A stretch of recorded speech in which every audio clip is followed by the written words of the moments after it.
नमस्कार अनि हार्दिक स्वागत छ कार्यक्रम सुमेर विचारमा। म कार्यक्रम प्रस्तुता सागर देवकोटा। कार्यक्रम सुमेर विचार हरेक दिन तपाईँ यसै समयमा सुन्न सक्नुहुन्छ। कार्यक्रम सुमेर विचारमा हामी अहिलेको अवस्थामा देश नै चुनावी को सङ्घारमा छ। चुनावको चाहिँ एउटा चहल पहल गाउँमा बढेको छ र यो चुनाव सम्बन्धी नै हामी दलगत रूपमा चाहिँ नेता कार्यकर्तासँग चाहिँ विशेष चर्चा परिचर्चा गर्ने गर्छौँ। तपाईँ सुन्दै हुनुहुन्छ रेडियो पञ्चदेवल 88.6 मेगाहर्ज र इन्टरनेट अनलाइनमा www.radiopञ्चदेवल.org.np सँगै हाम्रो बाटोमा पनि तपाईँले सुनिरहनु भएको छ। कार्यक्रम सुमेर विचारमा हामी तपाईँसँग तपाईँका चाहिँ नेतागणसँग तपाईँका कार्यकर्तासँग यतिखेर चाहिँ गाउँमा चहल पहल छ, घर दैलो अभियान छ। घर दैलो अभियानमा गइरहँदाखेरि के भनिरहेका छन् जनताले, यो विषयमा विशेष चर्चा परिचर्चा गर्ने गर्छौँ। यसै सन्दर्भमा आज हामीले नेकपा एकीकृत समाजवादी पार्टी निकट अनेरा सेवकका उप महासचिव नरेश नेउपानेसँग कुराकानी गर्नका लागि हामीले स्टुडियोभित्र भित्रिसकेका छौँ। यहाँलाई हार्दिक स्वागत छ नरेशजी। धन्यवाद। अहिलेको अवस्थामा तपाईँ चाहिँ चुनावी अभियानमा हुनुहुन्छ। सर्वप्रथम जनताको मनोकांक्षा के रहेको छ? वास्तवमा यो पटकको चुनावी अभियान चाहिँ पहिलेका चुनावी अभियानहरूभन्दा अत्यन्त पृथक छ। त्यो विचारधाराका हिसाबले, राजनीतिका हिसाबले, सिद्धान्तका हिसाबले, विधिका हिसाबले र राजनीतिमा मूल्य, मान्यता, निष्ठा एवं आदर्शका हिसाबले जनताले यो पटकको चुनावलाई मूल्याङ्कन गर्ने र चुनावमा होमिएका पार्टीका नेताहरू, ती पार्टीका नेताहरूले अगाडि सारेका एजेन्डाहरू र ती पार्टीको राष्ट्रिय राजनीतिमा ती पार्टीको नेतृत्वले खेलेको भूमिकालाई अत्यन्त नजिकबाट निहालेर आफ्नो मत अभिव्यक्त गर्ने मनसाय जनताले बनाएको पाइएको छ।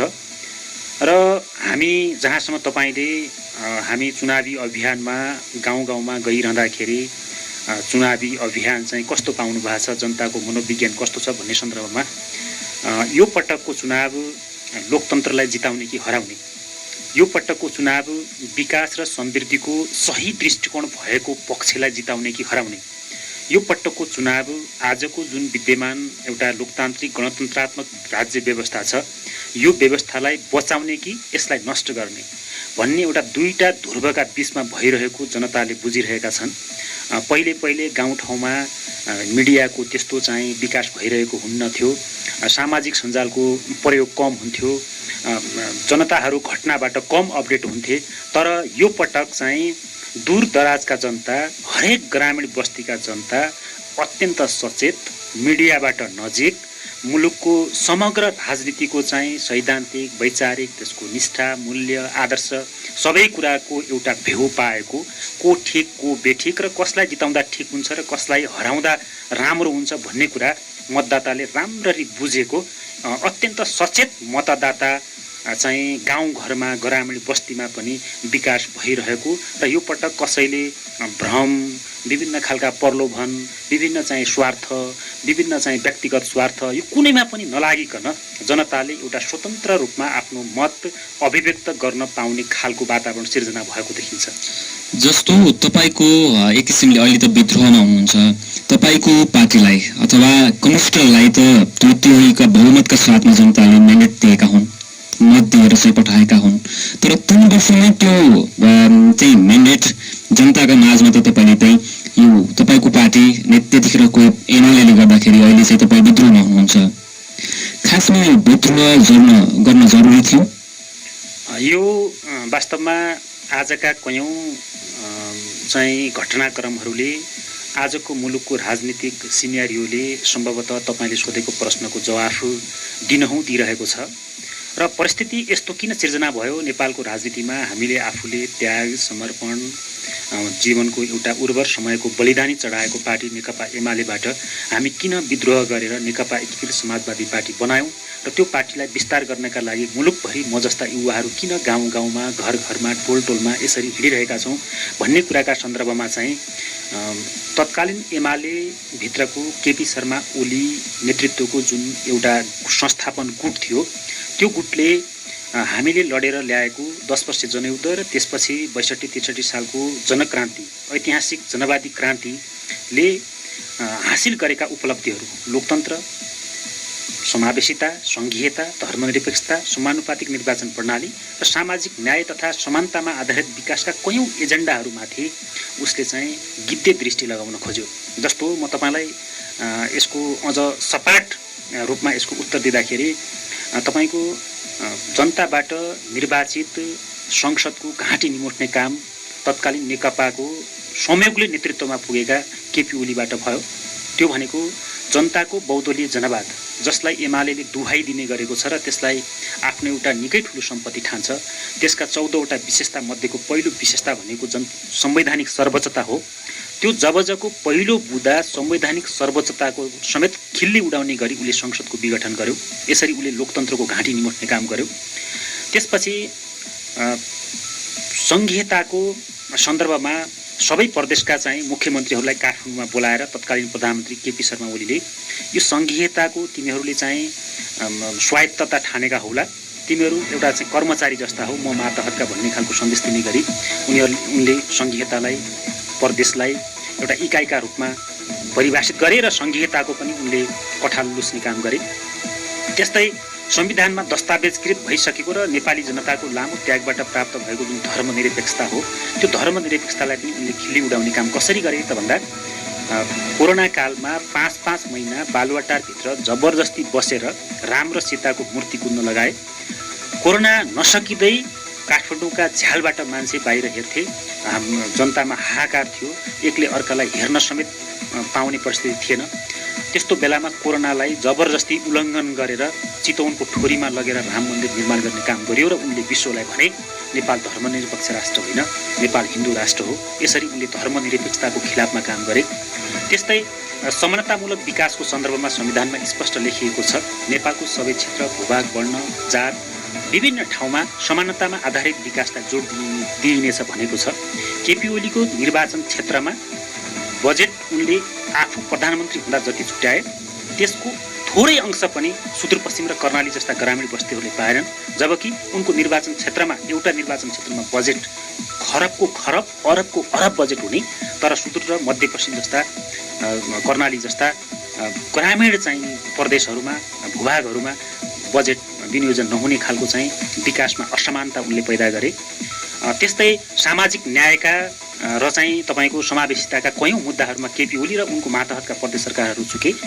यसो हुँदाखेरि हामीले फाइनल्ली के चाहिँ डिसिजन हामीले गऱ्यौँ भने अब केपी ओलीको नेतृत्वमा आजको व्यवस्था पनि बद्दैन र हामीले लडेर ल्याएको, हामी जस्ता कयौँ युवा विद्यार्थीहरू सडकमा टाउकोमा कफन बाँधेर ल्याएको यो व्यवस्था पनि यिनले उल्टाउने प्रयत्न गर्दैछन् र यिनले आफूले यो गणतन्त्रका लागि, लोकतन्त्रका लागि, न्यायका लागि, समानताका लागि भइरहेका लडाइँका बेलामा यिनले भन्ने गरेको बैलगाडामा चढेर गणतन्त्र आउँछ भन्ने गरेको कुरालाई यिनले अब व्यवहारता पुष्टि गर्न खोज्दैछन् र फाइनल्ली यिनले चाहिँ राजतन्त्रको पुनर्बहाली गर्ने दिशातर्फ आफूलाई लाँदैछन् भन्ने निष्कर्ष निकालेपछि हामीले विद्रोह गऱ्यौँ।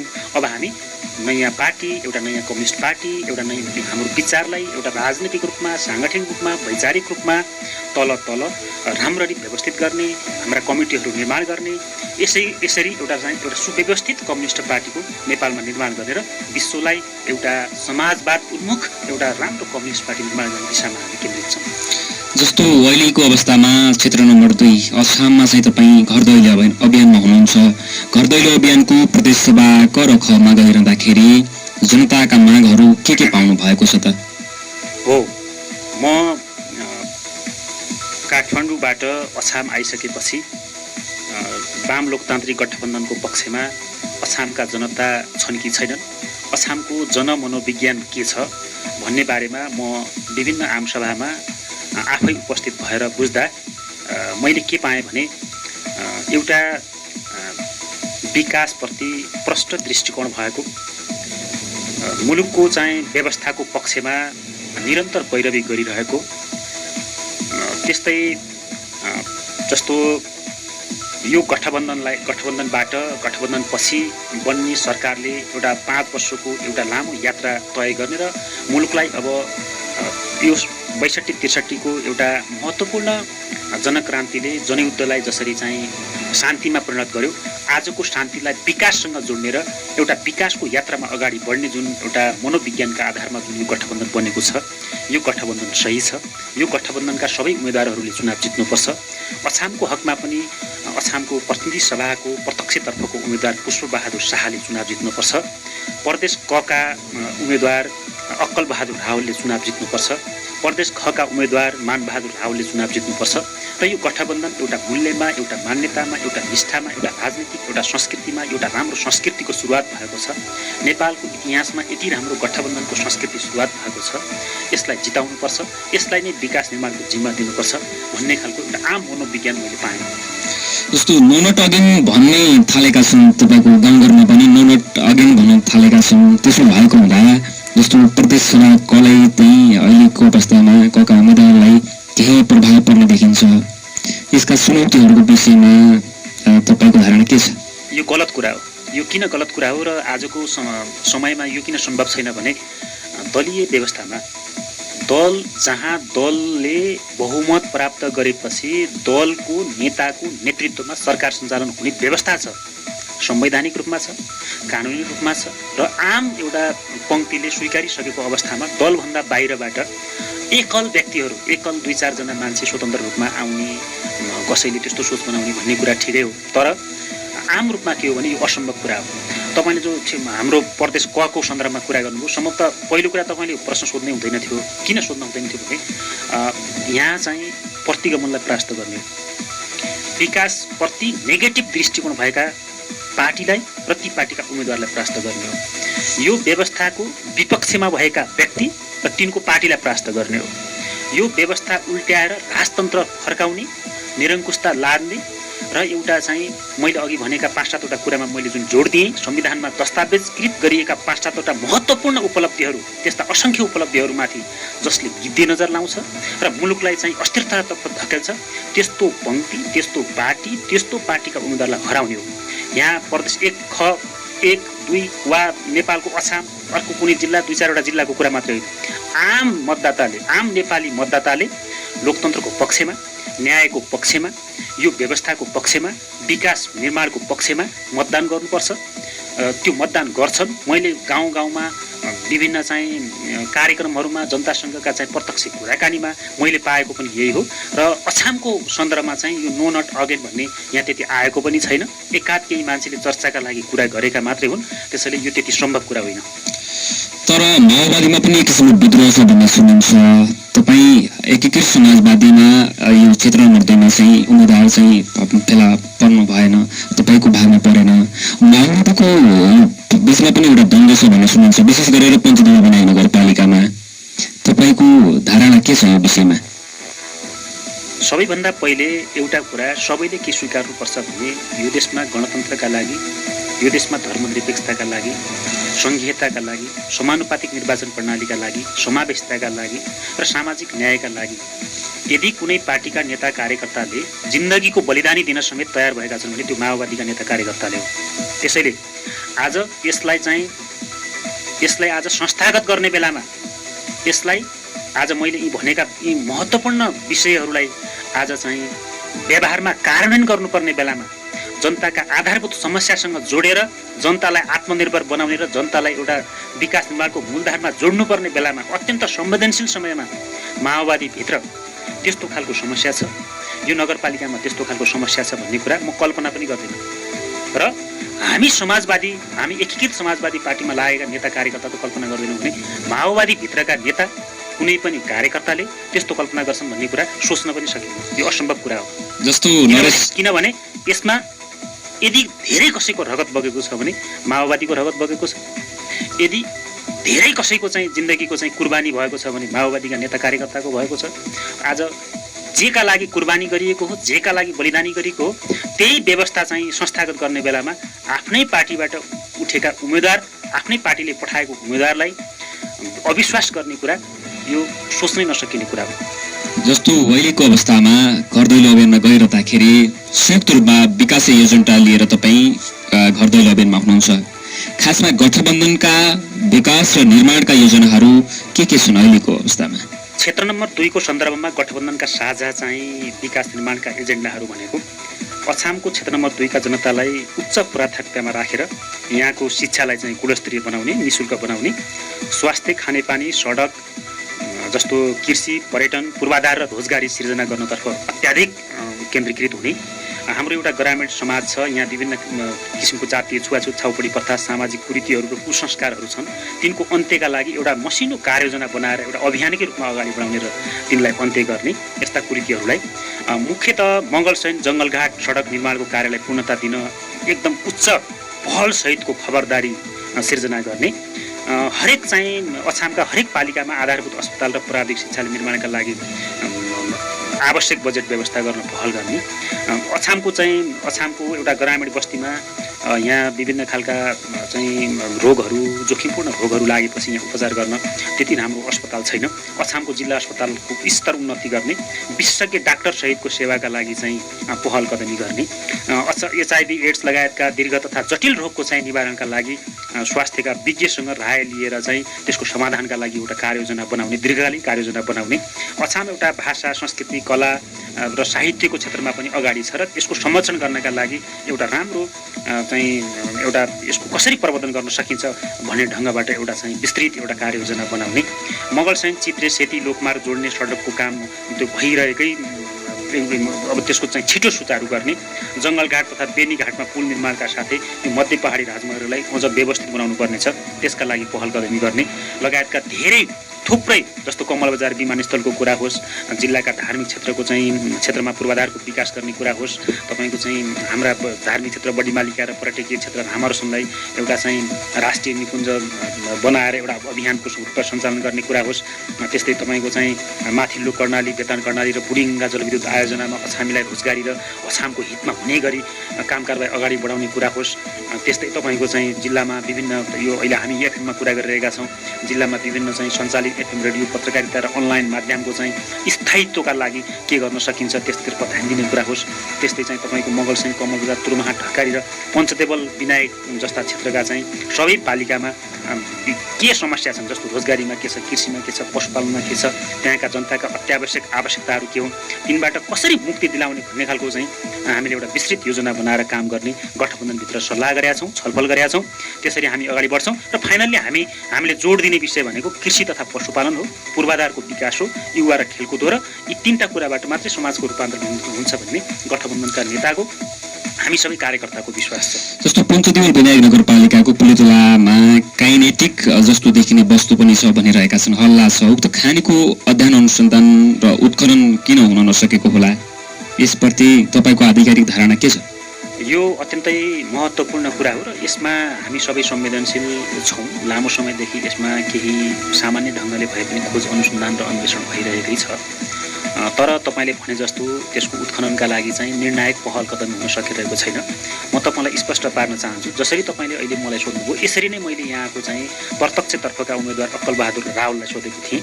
उहाँले यसपछिको आफ्नो पहिलो कार्ययोजनाभित्र यसपछि निर्वाचित भइसकेपछि आफूले काम गर्ने कार्ययोजनामध्ये सबैभन्दा पहिलो प्राथमिकतामा चाहिँ त्यहाँको खानी उत्खनन गर्ने र त्यसका चाहिँ सम्भाव्यताहरूलाई पत्ता लगाउने, त्यसको विकास र चाहिँ विस्तारमा चाहिँ जोड दिने भन्ने उहाँले भन्नुभएको छ।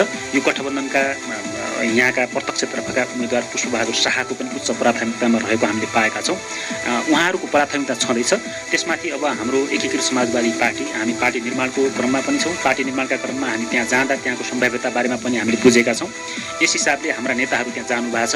यस हिसाबले के हो भने हामी पनि त्यसको चाहिँ छिटोभन्दा छिटो त्यसको उत्खनन होइन, त्यसबाट हामीले प्राप्त गर्ने आर्थिक उन्नति के हो त्यसमा चाहिँ अगाडि बढ्न र त्यसको एउटा चाहिँ यो निर्वाचित भए लगत्तै बन्ने प्रदेश सरकार, केन्द्र सरकार र यहाँको पालिकालाई समेत हामी दबाब सिर्जना गर्ने गरी अगाडि बढ्छौँ।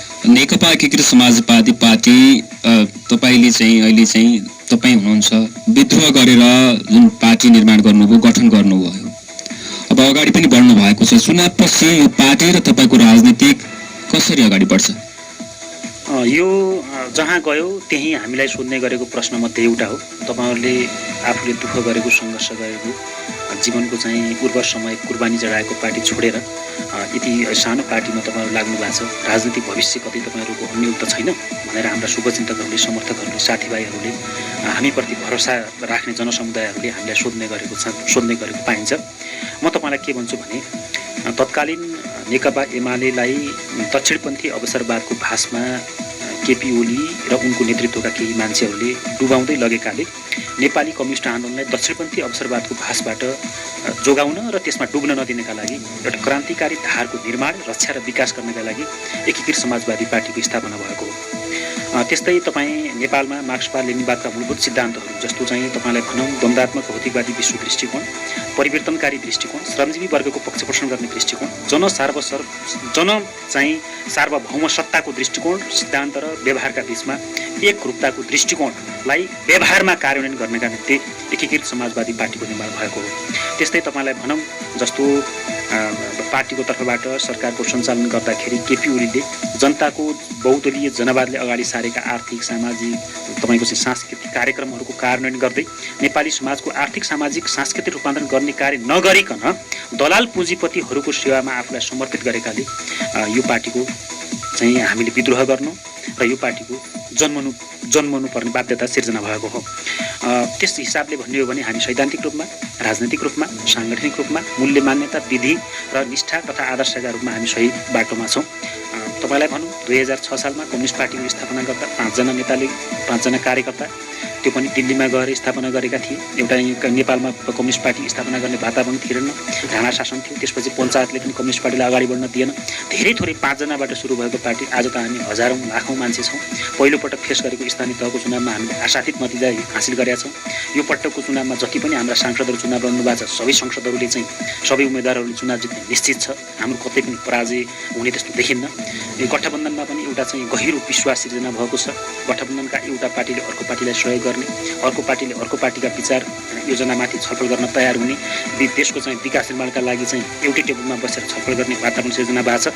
बरु के हो भने तपाईँले एकीकृत समाजवादी पार्टी बन्छ कि बन्दैन, तपाईँको राजनीतिक भविष्य के हुन्छ भन्ने भन्दा पनि अब नेपालको इतिहासमा नेकपा एमाले भन्ने पार्टी थियो, त्यो पार्टी हिजो यसो गर्थ्यो भन्ने कुरा एउटा किंवदन्तीका रूपमा कायम हुने र नेकपा एमाले पार्टी पनि नरहने, एमाले पार्टीमा लागेका मान्छेहरू बिस्तारै कुरा बुझ्ने र उनीहरू हाम्रो यात्रामा ध्रुवीकृत हुने चाहिँ त्यो परिस्थिति सिर्जना हुँदैछ भन्न चाहन्छु। र त्यो परिघटनाहरूले, आजका दिनका परिघटनाहरूले, नेकपा एमालेको नेतृत्वमा रहेका केपी ओलीले बोल्ने, उनले गर्ने, उनका व्यवहारहरूले पनि त्यो व्यवहारत समेत पुष्टि हुँदै गइरहेको देखिन्छ। यस हिसाबले हाम्रो राजनैतिक भविष्य छ, हाम्रो पार्टीको राजनीतिक भविष्य छ। यस कारणले गर्दाखेरि यो पार्टीसँग गोलबन्द हुन, हामीसँग गोलबन्द हुन र यो पार्टीलाई विकास, विस्तार र यसको चाहिँ जनता समक्ष यस्तो राम्रो पार्टी, एउटा नयाँ कम्युनिस्ट पार्टी निर्माण गर्नका निम्ति सबैको साथ, सहयोग र समर्थनको समेत अपील गर्न चाहन्छु तपाईँको रेडियो मार्फत। यो एकीकृत समाजवादी पार्टी माओवादीसँग एकीकरण हुन्छ भन्ने हल्ला पनि थियो, यो विषयमा के भन्नुहुन्छ तपाईँ?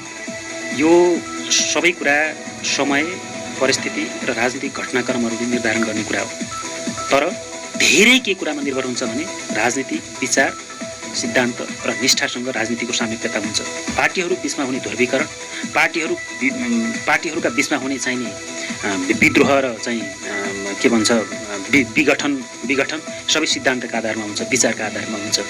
आज तपाईँले सङ्केत गरेको जस्तो नेकपा माओवादी केन्द्र यो व्यवस्था जोगाउने ठाउँमा, नेकपा माओवादी केन्द्र चाहिँ नि यो व्यवस्थाका उपलब्धिहरूलाई संस्थागत गर्ने ठाउँमा हाम्रो पार्टीका सर्दै अध्यक्ष माधव कुमार नेपाल जसरी सन्तुलनकारी ढङ्गबाट यो मुलुकलाई अगाडि बढाउनुपर्छ भन्ने मान्यता राख्नु भएको छ, त्यो ठाउँमा माओवादी केन्द्रका अध्यक्ष पनि आउनु भएको छ, केही अरू साना कम्युनिस्ट पार्टीका नेताहरू पनि आउनु भएको छ। माओवादी केन्द्र र एकीकृत समाजवादी मात्रै होइन, एमाले भित्र रहेको सचेत, अत्यन्त कम्युनिस्ट, क्रान्तिकारी, त्यहाँभित्रको चाहिँ मार्क्सवादी पङ्क्ति पनि बिस्तारै यस ध्रुवीकरणमा आउने र चुनावपछि एउटा नयाँ वातावरण बन्ने म देख्छु। यद्यपि यो हामी जस्तो कार्यकर्ताले भन्दा पनि यो नेताहरूको तहबाट विश्वासयोग्य तरिकाले फाइनल हुने कुरा हो, तर त्यो सम्भावना छैन भन्न सकिन्न। भनेपछि अब तपाईँको चाहिँ जनताले चाह्यो भने, कार्यकर्ताले चाह्यो भने नेपाल कम्युनिस्ट पार्टी, कम्युनिस्टहरू एक ध्रुवीकरणमा हुने सम्भावना देखिन्छ। हुन्छ, हामी कार्यक्रम समय र विचारको अन्तमा छौँ। अब अन्तमा भइरहँदाखेरि असम क्षेत्र नम्बर 2 का जनतालाई र समग्र रूपमा चाहिँ रेडियो सुनेर बस्नुभएका श्रोतालाई तपाईँ के भन्नु चाहनुहुन्छ? मेरो सबैभन्दा पहिले त तपाईँले अन्तमा पनि र अघि पनि मैले तपाईँलाई भने कि तपाईँले यो रेडियोमा हाम्रो पार्टीको विचार राख्ने अवसर दिनुभएकोमा तपाईँलाई म धन्यवाद फेरि पनि दिन चाहन्छु र जनतालाई म के भन्न चाहन्छु भने गणतन्त्रलाई अब संस्थागत रूपमा विकास गर्नुपर्नेछ। शान्तिका लागि बाँकी शान्तिको चाहिँ मूर्त रूप दिनका लागि केही कामहरू बाँकी छन्, त्यसलाई अन्त्य गर्नुपर्नेछ। विकास निर्माणको गतिलाई तीव्रताका साथ अगाडि बढाउनु पर्नेछ र सामाजिक न्यायका कुराहरू जस्तो चाहिँ एकल महिला, अपाङ्गता भएका व्यक्ति, सुत्केरी, अन्तर्जातीय विवाह यी विभिन्न कारणले समाजका विभिन्न विसङ्गति कुरीतिहरूको चाहिँ न्यूनीकरण गर्नुपर्नेछ र समाजलाई एउटा चाहिँ राम्रो एउटा विकासको यात्रामा जोड्नुपर्नेछ। यसका लागि गठबन्धन तयार छ। यो गठबन्धनलाई यो पटक विश्वास गरेर गठबन्धनका साझा उम्मेदवारहरूलाई जिताउनका लागि अपिल गर्छु। कार्यक्रम समय र विचारमा तपाईँले अमूल्य समय दिनुभयो, धेरै धेरै धन्यवाद छ। धन्यवाद। आदरणीय श्रोता, आज हामीले कार्यक्रम समय र विचारमा नेकपा एकीकृत समाजवादी पार्टी निकट अनिराज शिवका उपमहासचिव नरेश न्यौपानेसँग गठबन्धनका विषयमा, गठबन्धनले अहिले गाउँघरमा घर दैलो अभियान गरिरहेका विषयमा विशेष चर्चा परिचर्चा गऱ्यौँ। आजको कार्यक्रम कस्तो लाग्यो? जस्तो लाग्यो त्यस्तै सुझाव सल्लाह र प्रतिक्रिया दिन नभुल्नुहोला भन्दै कार्यक्रम समय र विचारको समय पनि सकिएको छ। कार्यक्रम समय विचारबाट सागर देवकोटा पनि बिदा हुन्छु। नमस्कार।